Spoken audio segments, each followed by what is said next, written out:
कि आपका प्रोफाइल कैसा है। अरे क्यों नहीं, बिना खेले कूदे कोई सचिन बन सकता है। बेसिकली क्या होता है ना, पेरेंट्स लोग का माइंडसेट ये होता है कि सिर्फ एकेडमी की आपका फ्यूचर बना सकता है। उनको बेटर आरओआई अब्रॉड में मिलेगा, वहाँ पे आपकी लीडरशिप क्वालिटीज दिखती है, आपने पब्लिक के साथ इंटरेक्शन किया है। कि बॉर्डर्स खत्म होती हैं, लोग ट्रेवल करते हैं, जनरेशन और कल्चर चेंज होते हैं।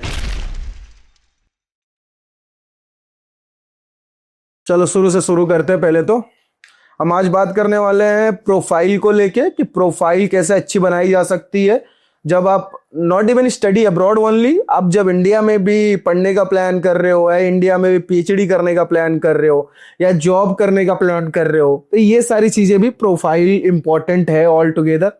आप किसी को अपने आप को किस तरीके से प्रेजेंट कर रहे हो, आपके एकेडमिक्स को किस तरीके से प्रेजेंट कर रहे हो, आपने उस एकेडमिक्स ईयर में क्या कोई लीडरशिप क्वालिटी या फिर इन सब चीजों को कैसे किसी प्रोफेसर या किसी इंटरव्यूअर को प्रेजेंट कर रहे हो। सो हम स्टार्ट करते हैं प्रोफाइल पे। आज हमारे साथ हैं अमित सोनपुरे जी। अमित सोनपुरे बहुत अच्छा प्रोफाइलिंग बच्चों का किए हुए हैं, अभी तक बहुत अच्छे यूनिवर्सिटीज में वो स्टूडेंट्स गए हैं। सो वो आपको एक बेसिक चीज है, इंफॉर्मेशन आपको डिलीवर करेंगे। So start with Amit. Hi Amit, how are you? I am fine sir, what about you? I am good. Okay Amit, एक चीज बताओ, जो स्टूडेंट ग्रेजुएशन के बाद मास्टर्स का प्लान कर रहा है उसमें स्टडी अब्रॉड में, या फिर ग्रेजुएशन के बाद मास्टर्स का प्लान या एमबीए का प्लान इंडिया में कर रहा है, तो उसके लिए प्रोफाइल कितना इंपॉर्टेंट है और क्या क्या उसको करना चाहिए? क्योंकि आपने ऑपरेशंस पूरा मैनेज किया हुआ है, ऑपरेशंस आपने पूरा वर्क किया हुआ है, टॉप रैंक यूनिवर्सिटी से आपने स्कॉलरशिप्स निकाली हुई है, 50% तक 100% तक के स्कॉलरशिप्स आपने निकाली हुई है गवर्नमेंट से, प्रोफाइल अच्छा करने के बाद बच्चों का। सो एक बार कुछ आइडिया दो जिससे स्टूडेंट जो प्लान कर रहा है ना उसका फर्दर डिग्री, सो उसको एक बेसिक आइडिया हो जाए उसको प्रोफाइल कैसे स्ट्रॉन्ग करनी है। अदरवाइज आपको कनेक्ट कर लेंगे वो लोग। नहीं, बेसिकली क्या होता है ना, हम इंडिया और अब्रॉड दोनों की बात करते हैं। अगर आप इंडिया में भी टॉप रैंक यूनिवर्सिटीज के लिए अप्लाई करते हो ना, तो वहां पे मेजोरिटी केसेस में आपकी प्रोफाइल ही देखी जाती है, क्योंकि जो आपका एकेडमिक है वो तो आपका एंट्रेंस एग्जाम ने ऑलरेडी जज कर लिया है कि आप कितने एजुकेटेड हो, कितना नॉलेज है, वो आपका एकेडमिक बता चुका है। बट जो मेन आपका एडमिशन है वो आपका पूरा प्रोफाइल पर डिपेंड करता है। स्टूडेंट के अंदर कितनी एक्स्ट्रा करिकुलर एक्टिविटीज है, लीडरशिप क्वालिटीज है कि नहीं है, उसने एजुकेशन के अलावा क्या क्या किया है, ये सब चीजें बहुत डिपेंड करती है। और अगर हम अब्रॉड की बात करें ना, अब्रॉड की जो टॉप रैंक यूनिवर्सिटी है वो एडमिशन ही आपकी प्रोफाइल बेस पे देती है कि आपका प्रोफाइल कैसा है। तो क्या कैट की जरूरत नहीं है, कुछ नहीं पढ़े नहीं। वहां पे क्या होता है ना, हमारे यहाँ का एजुकेशन सिस्टम और वहां का एजुकेशन सिस्टम बहुत डिफरेंट है। हमारे यहाँ पे इंडिया में जब भी कोई स्टूडेंट का एजुकेशन की बात आए तो सब वो एकेडमिक टोटली एकेडमिक फोकस्ड होते हैं, कोई प्रोफाइल पे ध्यान ही नहीं देता है। हमारे पेरेंट्स भी होते हैं जो सिर्फ बोलते हैं कि आप पढ़ो लिखो, क्या करोगे, खेल के कूद के क्या करोगे, ये एक्टिविटी में पार्टिसिपेट करके। तो यहाँ पे पेरेंट्स लोग भी स्टूडेंट को मोटिवेट नहीं करते कि आपको अपनी प्रोफाइल बनानी चाहिए। प्रोफाइल ही बहुत ज्यादा इंपॉर्टेंट है। अगर मैं बात कर रहा हूँ अब्रॉड की, हमें सॉरी डिस्टर्ब कर रहा हूँ, इसमें कोई पर्सनल दुख भी है क्या? नहीं, ऐसा पर्सनल दुख नहीं है। जिस तरीके से तुम एग्रेशन से बोल रहे हो कि खेलो कूदो नहीं, कौन सा खेल कूद करने निकले थे भाई? अरे क्यों नहीं, बिना खेले कूदे कोई सचिन बन सकता है। ठीक है। बेसिकली क्या होता है ना, पेरेंट्स लोग का माइंडसेट ये होता है कि सिर्फ एकेडमी की आपका फ्यूचर बना सकता है। ठीक है, ये मेन ये इंडियंस पेरेंट्स का खास करके हमारे यहाँ का ये प्रॉब्लम है कि सिर्फ एकेडमिक ही फ्यूचर बना सकता है, बाकी कोई चीज नहीं बना सकती। बट बाहर क्या होता है, एकेडमिक के साथ साथ अदर चीजें भी आपका फ्यूचर बना सकती है। अदर चीजें भी उतना ही इंपॉर्टेंस रखती है जितना एकेडमिक रखता है। तो अदर चीजों से भी आपकी प्रोफाइल बिल्डिंग होती है कि जैसे बेसिकली क्या होता है आपके अंदर क्या क्या लीड। अब कोई एक नॉर्मल सा लेते, एक क्रिकेट टीम में कैप्टन बनता है तो उसके अंदर एक लीडरशिप क्वालिटी होती है। ये आपकी प्रोफाइल में शो होनी चाहिए ना कि आपके अंदर लीडरशिप क्वालिटी है। तो आज ये क्रिकेट टीम को मैनेज कर रहा है, कल जाके किसी ऑफिस की एक टीम को मैनेज करेगा। तो लीडरशिप क्वालिटी आपके दिख रही है, एक्स्ट्रा करिकुलर एक्टिविटीज है, आपने क्या क्या इवेंटों में पार्टिसिपेट किया है, कितने आप एक्टिव रहते हो, कितना आप पब्लिक से इंटरेक्ट करते हो, तो ये सारे इवेंट्स बताते हैं आपका। तो जो प्रोफाइल बिल्डिंग है बहुत सारे पॉइंट्स पे डिपेंड करते हैं। लाइक आपने कौन कौन से सेमिनार्स अटेंड किए हैं, कहीं एग्जीबिशन में गए हैं। कोई स्टूडेंट जो क्या एग्जीबिशन अटेंड करता है तो उसको न्यू इनोवेशन का वो होता है, इच्छा होती है, इसलिए वो एग्जीबिशन जा जाके देखता है। सेमिनार्स अटेंड करता है तो उसको कुछ चीज, एक अच्छा स्पीकर बनना है इसलिए वो लोगों की बात सुनता है। कुछ कोई इवेंटों में पार्टिसिपेट करके मैनेज जो आपने अपने जीवन में करा है उसको रिलेट करवाना पड़ेगा। अगर जो top rank universities like Ivy League, Russell group और A8 में अगर जो जाना है दुनिया में, यूएसए, यूके और ऑस्ट्रेलिया, सो आपको वो सारी चीजें शो करना पड़ेगा वहां। जितनी आप अपनी ज्यादा प्रोफाइल शो करोगे उतने ज्यादा चांसेस है। प्रोफाइल हम शो कैसे करते हैं, मतलब बात कैसे करते हैं, बताता कैसे? अब बेसिकली जो हम अपनी प्रोफाइल शो करते हैं ना, हमने पूरे लाइफ में क्या किया है क्या नहीं किया, वो हम एसओपी के थ्रू बताते हैं। तो जो एसओपी होती है ना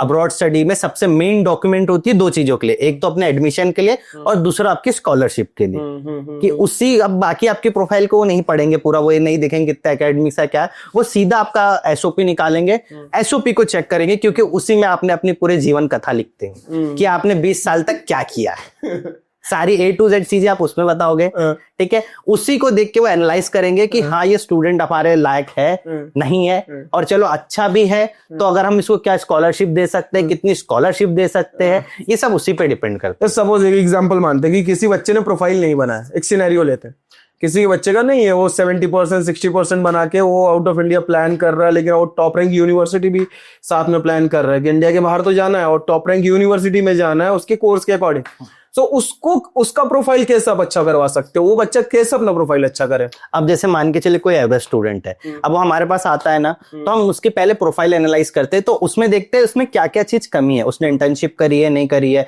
उसने कोई लीडरशिप क्वालिटी शो करी है कि नहीं करी है, ठीक है। उसके बाद जो वो प्लान कर रहा है वो उसके कोर्स के रिलेटेबल है कि नहीं है। क्या बहुत स्टूडेंट आ जाते हैं कि मुझे ये करना है पर उसका जो बैकग्राउंड एजुकेशन है उससे मैच नहीं करता, तो ये भी ड्रॉबैक होता है। जब आप कुछ भी प्लान कर रहे हो ना, तो आपका कंटिन्यूटी होनी चाहिए कोर्सेज में, ठीक है, तो आपको एक ज्यादा अच्छा ऑप्शन मिलता है और स्कॉलरशिप मिलती है। तो हमारे पास कुछ सारे पॉइंट्स होते हैं, लाइक जैसे कोई स्टूडेंट है जिसने इंटर्नशिप नहीं किया, तो हम बोलते हैं कि तुम इंटर्नशिप करो, और उनकी इंटर्नशिप लगाने में भी हेल्प करते हैं कि किस डोमेन की इंटर्नशिप करो। ऐसा नहीं कि कोई भी इंटर्नशिप कर लो तो आपको वो स्कॉलरशिप मिल जाएगी, नहीं, उससे रिलेटेड आप क्या अपनी इंटर्नशिप में शो करोगे तो वो स्कॉलरशिप मिलेगी। वहां पे किसके जैसे आप कोई कोर्स प्लान कर रहे हो तो वो कोर्स से रिलेटेड ही आपकी अगर इंटर्नशिप हो तो ज्यादा अच्छी हो। फिर आप कोर्स के अलावा एक्स्ट्रा क्या शो करके आप वो स्कॉलरशिप ले सकते हैं। लाइक आप जैसे मान के चले एनजीओ में, हम स्टूडेंट को बोलते हैं एनजीओ में भी काम करो, पर यहाँ क्या होता है एनजीओ में जब स्टूडेंट आता है तो उनको बहुत से लोग बोलते हैं क्या करेगा ये, एनजीओ का कोई काम नहीं आएगा तेरे।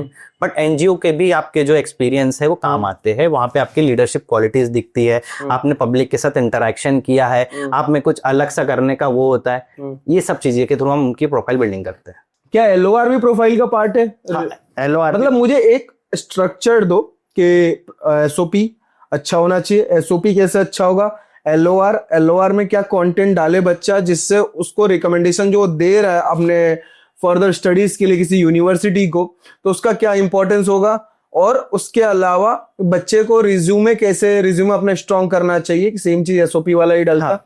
कि जिससे बच्चे को टॉप रैंक, मतलब किसी भी स्टूडेंट को, किसी भी भाई को हमारे टॉप रैंक यूनिवर्सिटी मिल जाए, दुनिया की टॉप रैंक यूनिवर्सिटी मिल जाए, कुछ फुल्ली फंड को, मेरे पास बच्चे आते हैं मेरे से पूछते हैं कि क्या स्कॉलरशिप पॉसिबल है, क्योंकि मैं जाऊंगा तो 100% स्कॉलरशिप, जाने का तो मन है और उनका मन इस पे कि 100% स्कॉलरशिप पे जाऊंगा, 50% स्कॉलरशिप पे जाऊंगा, तो वो कैसे वो बच्चा गेन करे, उसके क्या क्या होता है ना, स्टूडेंट प्लान तो कर लेता है बट उसको पता ही नहीं है कि मैं स्कॉलरशिप के लिए कैसे अप्लाई करूं, क्या करूं, बस माइंड में सोच लेता है पर कभी एग्जीक्यूट नहीं करता। उसको हम कितने बार बताएं कि इंडिया ही नहीं, अगर फॉर एग्जांपल कोई स्टूडेंट है बाहर प्लान करता है तो वहां की स्टेट गवर्नमेंट भी स्टूडेंट को फुल्ली फंडेड स्कॉलरशिप देती है, इंटरनेशनल स्टूडेंट्स को। ऐसा नहीं है कि आप यहां से जा रहे हो तो यहीं की गवर्नमेंट आपको फुल्ली फंडेड स्कॉलरशिप देगी, नहीं, वहां के भी बस आपकी प्रोफाइल उस लायक होनी चाहिए, और वहां पे जो पूरी प्रोफाइलिंग होगी ना वो अलग तरीके से होगी, कॉलेज से नहीं होता है। कोई एग्जांपल स्कॉलरशिप के नाम का कि ये जैसे अभी फुल्ली फंडेड स्कॉलरशिप चल रही है जो आईरिस गवर्नमेंट स्कॉलरशिप दे रही है, उसका नाम ही यही है, आईरिस रिसर्च गवर्नमेंट स्कॉलरशिप। अच्छा, उसका क्या क्राइटेरिया? इसमें बेसिकली आपका जो वहां की भी कोई भी 3 यूनिवर्सिटी की एप्लीकेशन, आपके एवरेज एकेडमिक्स, और वहां पे आपका एसओपी, एलओआर और जो आपका एक्सपीरियंस है, अगर एक्सपीरियंस नहीं भी है तो या एलओआर एसओपी भी मिल जाती है, ठीक है। ये बहुत स्ट्रांग होनी चाहिए, आपको एप्लीकेशन लगानी है, एप्लीकेशन लगाने के बाद उनका डिसीजन आता है, ये एक पूरा प्रोसेस है, ठीक है। और जब इसमें लगा रहे हो तो अपनी प्रोफाइल को जितना ज्यादा आप स्ट्रांगली दिखाओगे उनको, एकेडमिक्स के अलावा एक्स्ट्रा करिकुलर एक्टिविटी, जैसे अब ये रिसर्च स्कॉलरशिप है मास्टर्स के लिए, तो कुछ रिसर्च से रिलेटेड बता दो, या एमआरपी मेजर रिसर्च प्रोजेक्ट में पार्टिसिपेट, असिस्ट कर लो किसी को, ये सारी चीजें डिस्कस कर, लाइक अपने कुछ अपने जो अपने बैचलर्स में अपने प्रोजेक्ट्स बनाए होंगे वो उनको शो करके दिखा सकते हो, वो एक्सप्लेन कर सकते हो। अब जब इसमें क्या होता है ना, इसके लिए एक अलग से एसओपी भी लगती है। एकेडमिक स्कॉलरशिप तो होगी जो कॉलेज के लिए लगा रहे हो, इन स्कॉलरशिप को लेने के लिए इन स्कॉलरशिप के बेस की ही एसओपी लिखनी होती है। आप शायद मिस्टेक करें कि जो एकेडमिक एसओपी हो गया वो अलग है, ये स्कॉलरशिप लेने के लिए अलग से एसओपी लिखनी पड़ती है, अलग से एक एसओपी लिखनी पड़ती है उस स्कॉलरशिप सेंट्रिक रख के। सो वो आप स्कॉलरशिप को कैसे यूज करोगे, किसके लिए चाहिए, आप इसका क्या क्या बेनिफिट कर ले सकते हो, मतलब पूरी जो है उस स्कॉलरशिप के पॉइंट ऑफ व्यू से आपको अपनी पूरी एसओपी लिखनी है। तो भाई ऑल टुगेदर बहुत इंपॉर्टेंट रोल प्ले करता है किसी भी बच्चे को इंडिया के बाहर जाके पढ़ना है। सो उसमें तो खास करके क्योंकि वहाँ फीस अगर जो 40 लाख 50 लाख है उसमें से 40-50 लाख में से 50% का स्कॉलरशिप मिल जा रहा है तो सीधे सीधे 40 का 20 लाख हो जा रहा है और 20 लाख में किसी इंसान का मास्टर्स और एमबीए कंप्लीट हो रहा है। तो वही कॉस्ट हमारे इंडिया में भी पड़ रहा है आज के टाइम पर। 10 से 15 लाख के कॉलेज ये मुंबई पुणे बैंगलोर वाले जो Tier 3 Tier 4 वाले जो कॉलेजेस हैं ये भी 10 से 15 लाख में आपको दे रहे हैं। बाकी मतलब बेटर ऑप्शन स्टडी अब्रॉड है, बेटर ऑप्शन मतलब जो हम देख रहे हैं तो कि हम अगर आरओआई देखे जाए इन इंडिया के कॉलेज से कंपेयर करें और अब्रॉड के में, तो हमको बेटर आरओआई अब्रॉड में मिलेगा। सेकेंडली बेनिफिट है कि एक ब्रांडेड डिग्री मिलेगी और हम सीधे मान के चलो ग्लोबल मार्केट में एंट्री ले लेंगे। हाँ, ग्लोबलाइजेशन का एरा है अभी, मतलब अभी थोड़ा सा प्रॉब्लम है, बाकी स्टिल ये ग्लोबलाइजेशन का एरा है और इंसान का तो काम रहा है एक दूसरे से कनेक्ट होना कि बॉर्डर्स खत्म होती हैं, लोग ट्रेवल करते हैं, जनरेशन और कल्चर चेंज होते हैं। ठीक है, थैंक यू सो मच। आज हमारे साथ थे माननीय अमित सोनपुरे जी जिन्होंने आपको बताया स्कॉलरशिप और स्कॉलरशिप से रिलेटेड डिटेल दिया कि कहीं फुली फंडेड स्कॉलरशिप मिलती है उसके लिए प्रोफाइल अलग होना चाहिए, एकेडमिक की प्रोफाइल अलग होनी चाहिए, वीजा के टाइम पर भी अगर जो कुछ इस टाइप का डॉक्यूमेंट लगता है एसओपी या ऐसे टाइप का, सो उसकी प्रोफाइलिंग अलग अलग लगती है। और ये आपको एसओपी बहुत क्लियर बता दूं कि ऑलमोस्ट सभी यूनिवर्सिटीज की अलग अलग एसओपी लिखनी पड़ती है अकॉर्डिंग टू कोर्सेज, जो कोर्स ऑप्ट करने वाले हो। तो सबसे ज्यादा जो मैं सेंट्रिक जो मतलब मैं आपको बताने की कोशिश करता हूं कि कोर्स अच्छा डिसाइड करना जरूरी है। जरूरी नहीं कि आपका मामा का लड़का अगर जो कंप्यूटर साइंस इंजीनियरिंग किया है उसकी जॉब 10 लाख की लग गई है, जो हमारे इंडिया में भी यूजुअली होता है, तो आपकी 10 लाख की लग जाएगी। हो सकता है कि उसने 4 साल पहले कंप्यूटर साइंस इंजीनियरिंग किया था और आज आप कंप्लीट कर रहे हो अपनी डिग्री। ठीक है, तो आप ये फर्क समझ सकते हो कि आज क्या हालत है सीएसई इंजीनियर्स की, इलेक्ट्रॉनिक एंड कम्युनिकेशन इंजीनियर की, कि आज के टाइम पर हम बात कर रहे हैं एआई के लिए जाना चाहिए, प्रॉम्प्ट इंजीनियरिंग करना चाहिए। मतलब तुमने जो 4 साल पढ़ा ऑल टुगेदर देखा जाए तो वो वेस्ट हो गया। मतलब जो सोसाइटी बोल रही है उस तरीके से देखा जाए तो वेस्ट हो गया। सो इसीलिए कोर्स जब चूज करो तो कोर्स का CAGR चेक करो कि उसका CAGR क्या था। कोर्स जब चूज करो यूनिवर्सिटी का, मतलब कोर्स अपने लाइफ के लिए चूज करो, तो स्पेशलाइजेशन चूज करो, तो ये देखो तुम्हारा इंटरेस्ट एक्चुअली है कि नहीं है। क्योंकि इंटरेस्ट है तो फिर तो डॉली चाय वाला भी आज देख रहे हो माइक्रोसॉफ्ट के CEO के साथ बैठ रहा है। बाकी इंजीनियर्स 8,000 की नौकरी 10,000 की नौकरी कर रहे हैं। Thank you so much.